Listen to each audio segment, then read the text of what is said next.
আসসালামু আলাইকুম। এখন স্ক্রিনে যে হাঁসগুলো দেখতে পাচ্ছেন এগুলো হচ্ছে চীনা হাঁস, আর এইগুলো এখন যে খাবারগুলো খাচ্ছে সেগুলো হচ্ছে ধান।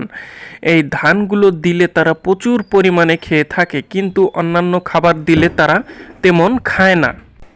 তবে এদেরকে শুধু এই দানাদার খাদ্য দিলে অনেক লস হয়ে যাবে, এবং এর পাশাপাশি সবুজ ঘাস এবং অনেক প্রকারের সবুজ জৈব খাদ্য রয়েছে, যেগুলো খাওয়ালে খরচটাও অনেক কমে যাবে এবং হাঁসগুলো সুস্থ থাকবে এবং রোগ প্রতিরোধ ক্ষমতাও বৃদ্ধি পাবে। এই হাঁসগুলো প্রচুর পরিমাণে নানা রকম খাদ্য খেয়ে থাকে।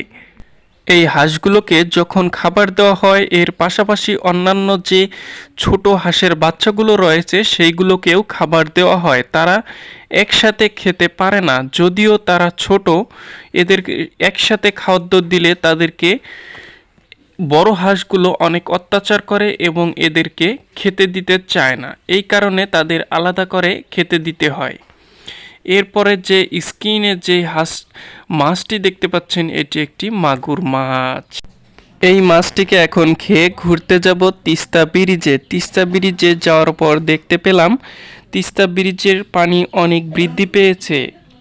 যদিও এখন বর্ষাকাল, একটু তিস্তা ব্রিজের পানি বৃদ্ধি পাওয়াটাই স্বাভাবিক, তেমনি এই সিজনেও এখন প্রচুর পরিমাণে তিস্তা ব্রিজের পানি বৃদ্ধি পেয়েছে, যার ফলে অনেকেই ঘরহারা, অনেকের ঘর বাড়িতেই পানি উঠে গিয়েছে। আমরা যেহেতু গিয়েছিলাম অনেক রাত্রে, সেহেতু তিস্তা ব্রিজের পানি আপনাদের সুন্দরভাবে দেখাতে পারিনি। দেখেন এখন রাতেও পানির স্রোতটা কতটুক বেড়ে গিয়েছে, প্রচুর পরিমাণে স্রোত যাচ্ছে।